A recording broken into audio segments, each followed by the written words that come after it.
Action. கதை ஒன்று சொல்லட்டுமா? இல்லை 2 கதை சொல்கிறேன். இல்லை கதைக்கு முன்னாடி ஒரு கவிதை பேசுவோமே. கட்டை விரலோ தலையோ காணிக்கையாக இந்நாளில் எவனும் கேட்டால் அவன் பட்டை உரியும் சுடுகாட்டில் அவன் கட்டை வேகும். இது கலைஞரோட கவிதை. கலைஞரோட பிறந்த நாளில் கலைஞரின் கவிதையை நம்ம சொல்கிறது ஒரு பெருமையாக தான் இருக்குது. கலைஞர் திமுகவை பற்றி பல விமர்சனங்கள் வச்சுருக்கோம். அதெல்லாம் எல்லாமே சுய விமர்சனம் தான். அதில் எந்த வன்மமும் கிடையாது. திராவிட இயக்கம் இந்த தமிழ்நாட்டுக்கு ஆற்றிய பங்கில் தான், அது அதிமுக இருக்கட்டும் திமுக இருக்கட்டும், தமிழ்நாடு இந்தியாவின் தலை சிறந்த மாநிலமாக விளங்குது. அதில் கலைஞரின் பங்கு மிகப்பெரியது.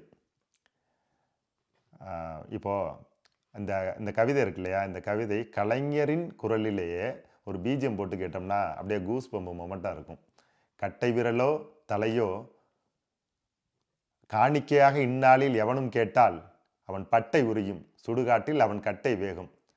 சரி, அது என்ன கட்டை வேகும், பட்டை உரியும், கட்டை விரல், தலை அப்படின்லாம் என்ன என்ன இதெல்லாம் அப்படின்னு கேட்டோம்னா அதுக்கு தான் கதை சொல்லணும். அப்படியே மகாபாரதம் போவோமா? மகாபாரதத்தில் ஏகலைவன் அப்படின்னு ஒரு பழங்குடி இளைஞன், அவனுக்கு வந்து வில்லு கற்றுக்கணும்னு ஆசை. துரோணாச்சாரியர்னு ஒருத்தர் இருக்கார். அவர் தான் வந்து வில்வித்தையில் உலகின் தலை சிறந்த பயிற்சியாளர். அவர்கிட்ட போய் கேட்குறான், எனக்கு வில்வித்தை கற்றுக் கொடுக்கணுன்னு. அவர், நீ இந்த குலத்தில் பிறந்திருக்க, பழங்குடியினத்தில், அதனால் இந்த குல வழக்கப்படி உங்களுக்கு வந்து நான் கற்றுக் கொடுக்க மாட்டேன் அப்படின்னு மறுத்துடுறாரு. ஆனால் அவன் விடாமுயற்சியாக என்ன பண்ணுறான், துரோணாச்சாரியோட சிலையை எடுத்துகிட்டு போய் வச்சுக்கிட்டு அதுக்கு முன்னாடி தானாக கற்றுக்கிறான். தானாக கற்றுக்கிட்டு சிறந்த வில்வித்தைக்காரனாக மாறிடுறான். இது வந்து துரோணாச்சாரியருக்கு தெரிய வருது. இதுக்கு முன்னாடி என்ன அப்படின்னா, துரோணாச்சாரியர் அர்ஜுனன் அப்படிங்கிறவருக்கு வந்து வில்வித்தை கற்றுக் கொடுக்குறேன், உன்னை வந்து உலகின் தலை சிறந்த வில்வித்தைக்காரனாக மாத்துறேன்னு ப்ராமிஸ் பண்ணுறாரு. ஆனால் ஏகலைவன் இப்படியே போனான் அப்படின்னா அர்ஜுனனை மிஞ்சிருவானோ, தன்னோட ப்ராமிஸை பாதுகாக்க முடியாதோ அப்படின்னு நினச்ச துரோணாச்சாரியர் ஒரு சதி ஒன்று பண்ணுறாரு. என்ன அப்படின்னா, ஏகலைவன்கிட்ட போகிறாரு, நீ வந்து வில்வித்தையெல்லாம் கற்றுக்கிட்ட சரிதான், ஆனால் என் சிலையை வச்சு தான் கற்றுக்கிட்ட, அதனால் எனக்கு ஒரு குரு காணிக்கை கொடு அப்படின்னு கேட்குறாரு. குரு காணிக்கைன்னா என்ன கொடுப்பாங்க, என்ன கேட்பாங்க? பழம், தேங்காய், இல்லை உணவு, இல்லை இல்லை என்ன என்ன பொருளாக கொடுக்க முடியுமோ அதுதான் வாங்குவாங்க. ஆனால் இவர்கிட்ட என்ன தெரியுமா, ஏகலைவன்கிட்ட என்ன தெரியுமா துரோணாச்சாரி கேட்குறாரு, உன் கட்டவரில் கொடு.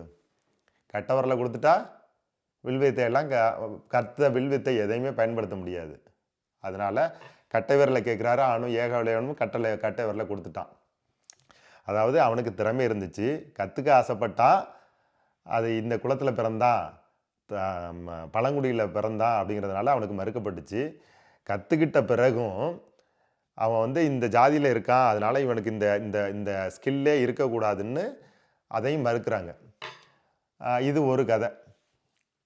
அடுத்த கதை ராமாயணம். அப்படியே சம்பூகன்னு ஒரு இளைஞன், அவனும் வந்து ஒரு சூத்திர ஜாதியில் பிறந்தவன்.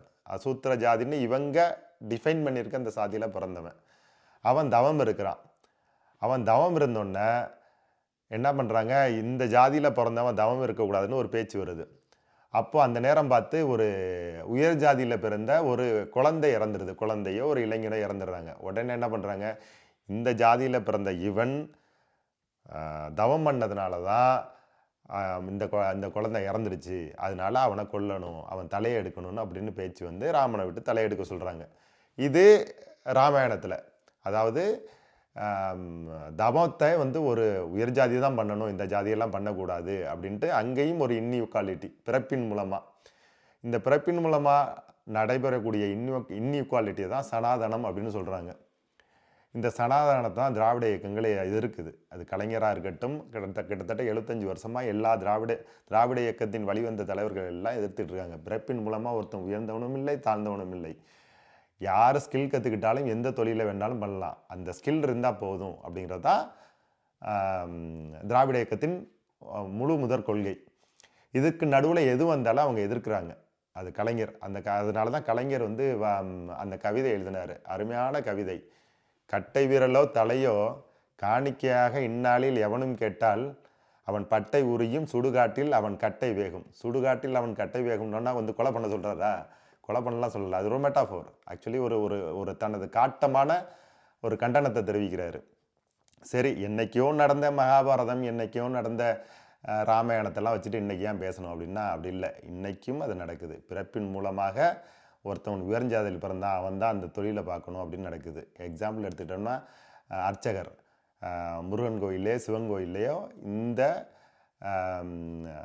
ஜாதியில் பிறந்தவங்க மட்டும்தான் அர்ச்சகராக இருக்க முடியும் அப்படின்னு. இது ஒரு எக்ஸாம்பிளுக்கு. அதே மாதிரி தமிழ்நாட்டில் எடுத்துக்கிட்டோம்னா கிரிக்கெட்டில் யார் இருக்காங்க அப்படின்னு தெரியும். இது மாதிரி ஒவ்வொரு இடத்துலையும் இருக்குது. ஒவ்வொரு இடத்துலையும் இன்னும் ஏற்றத்தாழ்வுகள் பிறப்பின் மூலமாக இருக்குது. ஆனால் இந்நாளில் எவனும் காணிக்கையாக கேட்டான் அப்படின்னா அவன் கட்டை உரியும். ஓகே, அவன் பட்டை உரியும் கட்டையும் வேகும் அப்படின்னு வந்து கலைஞர் தனது கவிதையின் மூலம் ஒரு எதிர்ப்பு தெரிவிக்கிறார். கலைஞரின் பிறந்த நாளில் இந்த கவிதை நம்ம சொல்கிறதுல நமக்கெல்லாம் ஒரு பெருமை தான். நன்றி.